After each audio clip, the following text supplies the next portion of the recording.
नमस्कार विद्यार्थी मित्रांनो, जर समजा तुमचं BSc किंवा MSc झालेलं असेल, मग ते मॅथ्समध्ये झालेलं असू द्या किंवा बायोलॉजीचं बॅकग्राऊंड घेतलेलं असू द्या. मुलाखतीमध्ये तुम्हाला कोणते असे प्रश्न आहेत की जे डेफिनेटली प्रत्येकच इंटरव्ह्यूमध्ये विचारले जातील, असे मोस्ट कॉमन 20 प्रश्न मी तुम्हाला आज सांगणार आहे. त्यापैकी डेफिनेटली तुम्ही ज्यावेळेला इंटरव्ह्यू द्याल, तर त्यावेळेला तुम्हाला यापैकी किमान 3 ते 4 प्रश्न 100% विचारल्या जातील, म्हणजे विचारल्या जातीलच. यामध्ये काहीही शंका नाहीये.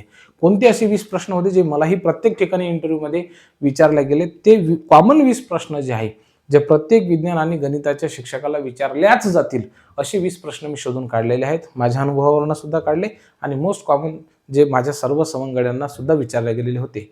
त्या 20 प्रश्नांची यादी मी आता तुमच्यासमोर वाचणार आहे. हे प्रश्न तुम्ही सुद्धा प्रिपेअर करून ठेवा. डेफिनेटली तुम्हाला मुलाखतीमध्ये विचारल्या जाऊ शकतात. सीधी बात, नो बकवास, टू द पॉइंट मी घेणार आहे. पहिला बघा, म्हणजे इंट्रोड्यूस युअर सेल्फ. तुम्ही स्वतःची ओळख करून द्या. हा पहिला प्रश्न प्रत्येकाला हमखास विचारला जातो. दुसरा प्रश्न, why do you want to become a teacher. तुम्ही शिक्षक होण्याची प्रेरणा कुठून मिळवली किंवा तुम्हाला शिक्षक का व्हायचं आहे, असा प्रश्न तुम्हाला डेफिनेटली ते विचारतीलच. समजा तुमचं बॅकग्राऊंड कुठलंही असू द्या, परंतु शिक्षक होण्यामागची तुमची नेमकी काय भूमिका आहे, हा प्रश्न तुम्हाला डेफिनेटली विचारला जाईल. तिसरा प्रश्न, जर तुम्ही गणिताचे विद्यार्थी असाल तर why do students find mathematics difficult. म्हणजे विद्यार्थ्यांना गणित हा विषय का कठीण जातो आणि गणित हा विषय सोपा करण्यासाठी तुम्ही नेमके काय करू शकता, तुम्ही कुठले प्रयत्न कराल किंवा कुठल्या मेथॉडॉलॉजीज तुम्ही वापरू शकता गणिताला सोप्या पद्धतीने शिकवण्यासाठी. याचबरोबर गणित विषय शिकवण्यासाठी तुम्ही कोणत्या टीचिंग मेथडचा वापर कराल. Easy to difficult, difficult to easy, lecture method असेल किंवा इतर कुठलीही अध्यापन पद्धती जी तुम्ही BEdला किंवा DEdला शिकलेली आहे, त्यापैकी तुम्ही कोणती वापरू शकता, याबद्दल तुम्हाला प्रश्न विचारला जाऊ शकतो.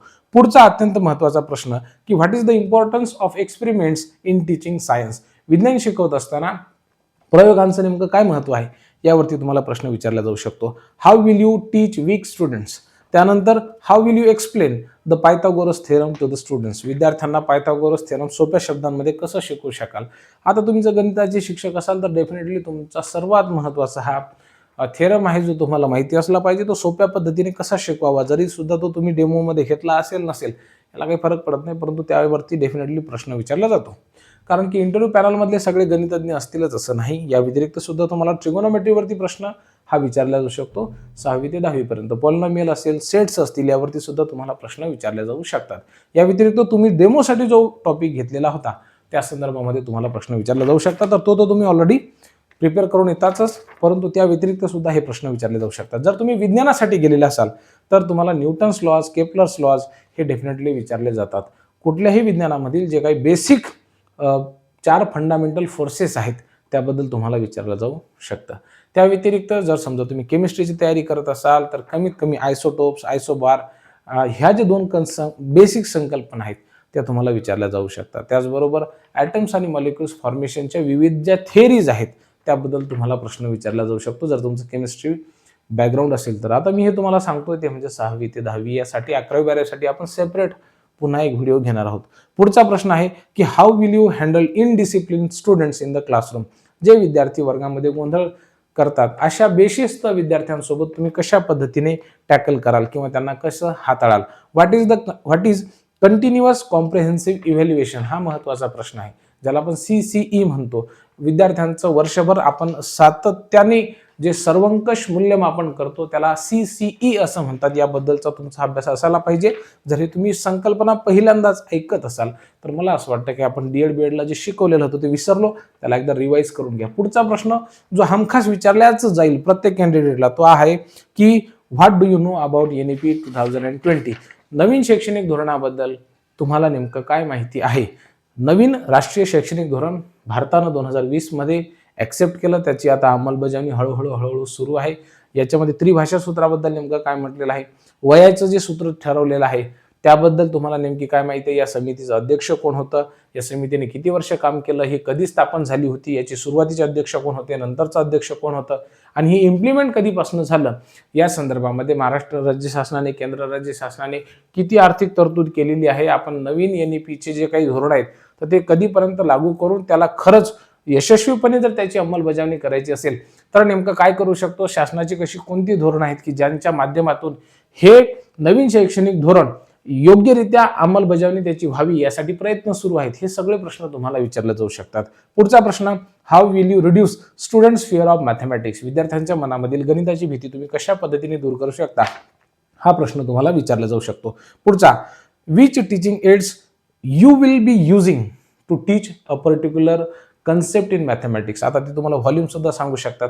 म्हणजे शैक्षणिक साहित्याचा वापर तुम्ही एखादा पर्टिक्युलर टॉपिक शिकवताना कसं कराल, मग ते तुम्हाला व्हॉल्यूम बद्दल विचारू शकतात, एरिया बद्दल विचारू शकतात, त्याच्यानंतर ट्रिगोनोमेट्री बद्दल विचारू शकतात, पॉलिनॉमियल्स बद्दल विचारू शकतात, सेट्स बद्दल विचारू शकतात, कुठल्याही एका टॉपिक बद्दल ते विचारू शकतात, किंवा तुम्ही हा एखादा टॉपिक शिकवण्यासाठी कोणत्या शैक्षणिक साहित्याचा वापर कराल, तर ते तुम्हाला वेळेवरती सुचलं पाहिजे.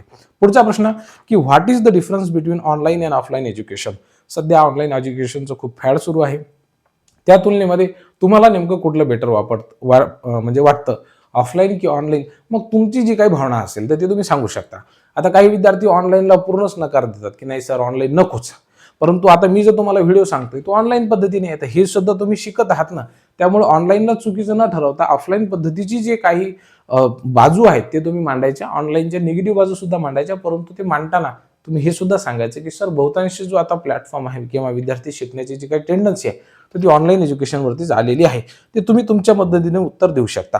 पुढचा प्रश्न आहे की how will you create awareness about superstition through science, जर तुम्ही विज्ञानाचे शिक्षक असाल तर अंधश्रद्धा न पसरवण्यासाठी विज्ञानाचा वापर तुम्ही कशा पद्धतीने कराल, कारण की तुम्ही पाहिता महाराष्ट्रामध्ये मागच्या काही कालावधीमध्ये खूप मोठ्या प्रमाणावरती अंधश्रद्धेचं प्रमाण वाढलेलं आहे, सुशिक्षितांमध्ये देखील हे प्रमाण खूप जास्त आहे, त्याची काय कारण असू शकतात आणि तुम्ही एक विज्ञान शिक्षक म्हणून नेमकं काय कराल याबद्दल तुम्हाला प्रश्न हा विचारला जाऊ शकतो. पुढचा जो प्रश्न आहे बघा, की how will you communicate with parents of weak students, जे विद्यार्थी खूपच कमजोर असतात अभ्यासामध्ये, त्या विद्यार्थ्यांसंदर्भात तुम्ही नेमकं काय कराल किंवा त्यांच्या पालकांशी तुम्ही काय बोलाल याबद्दल प्रश्न विचारला जाऊ शकतो. What is lesson plan and how do you prepare it, म्हणजे लेसन प्लॅन म्हणजे नेमकं काय असतो, पाठ नियोजन काय असतं आणि तो तुम्ही कशा पद्धतीने तयार करता, हा प्रश्न विचारला जाऊ शकतो. वेळ खूप झालाय म्हणून फास्टमध्ये घेतो शेवटचे 3 प्रश्न, की what do you know about Bloom's taxonomy, हा ब्लूम्स टेक्सॉनॉमी जो कन्सेप्ट आहे तुम्ही बीएड डीएड ला शिकला होता त्याबद्दल तुम्हाला डेफिनेटली प्रश्न विचारला जाऊ शकतो. पुढचा प्रश्न, how you use ICT tools or smart boards, म्हणजे तुम्ही तुमच्या शिकवण्यामध्ये त्या ठिकाणी संगणक असेल किंवा संगणकाशी रिलेटेड जे काही इतर ई शैक्षणिक साहित्य आहेत किंवा इतरही स्मार्ट बोर्ड असेल किंवा वेगवेगळे टीचिंग टूल्स जे डिजिटल पद्धतीने उपलब्ध आहेत, मग त्याच्यामध्ये पॉवर पॉईंट प्रेझेंटेशन असेल, प्रोजेक्टर असेल, संगणकाच्या सहाय्याने शिकवणं असेल किंवा इतर डिजिटल टूल्सचा तुम्ही वापर करत असाल कुठल्याही पद्धतीचा, म्हणजे एक्सेल शीट असेल, वर्ड फाईल असेल किंवा PDF असेल, तर ह्या सगळ्यांचा वापर तुम्ही करता का, करत असाल तर तो कशा पद्धतीने करता याबद्दल प्रश्न विचारला जाऊ शकतो. पुढचा प्रश्न असेल की what is student centred learning, म्हणजे विद्यार्थी केंद्रित शिक्षण प्रणाली नेमकी काय असते, ती कशा पद्धतीने इम्प्लिमेंट केली जाते. पुढचा प्रश्न आहे की are you ready to work in rural area, समजा तुमची संस्था ही जर ग्रामीण भागामधली असेल आणि तुम्ही शहरी भागामधले असाल तर तुम्हाला ते प्रश्न विचारतील की ग्रामीण भागामधल्या विद्यार्थ्यांच्या समस्या वेगळ्या राहतात, या ठिकाणी आर्थिक साक्षरता बघितलं किंवा शैक्षणिक साक्षरता बघितलं, पालकांची तर ती जास्त नसते, पालकांचं अवेअरनेस त्या ठिकाणी शिक्षणाच्या बाबतीमध्ये जास्त नसतो, मग अशा परिस्थितीमध्ये तुम्ही विद्यार्थ्यांसोबत कशा पद्धतीने कम्युनिकेट कराल, जे तुम्हाला चॅलेंजेस येतील त्यांना तुम्ही कसं फेस कराल याबद्दल प्रश्न विचारला जाऊ शकतो. असे खूप सारे प्रश्न आहेत जे तुम्हाला विचारले जाऊ शकतात. मी खूप फास्टमध्ये तुम्हाला सांगितले आहे. निश्चित मला आशा आहे हा व्हिडिओ तुमच्या कामी येईल. काही मनामध्ये प्रश्न असतील तर कमेंट बॉक्समध्ये लिहा. मी फक्त सीधी बात नो बकवास कुठल्याही पद्धतीचा टाइमपास न करता मुद्द्याला हात घालतो, तुमच्यासोबत बोलत असतो. व्हिडिओ जर तुम्हाला आवडला असेल तर लाईक किंवा चॅनलला सबस्क्राईब करण्याच्या भानगडीमध्ये पडू नका. तुम्ही एवढे लहान नाही आहेत मी तुम्हाला म्हणावं की व्हिडिओला लाईक करा म्हणून. तुम्हाला जर माहिती आवडली असेल तर तुम्ही कोणाचाही व्हिडिओ लाईक कराल, बरोबर की नाही. धन्यवाद.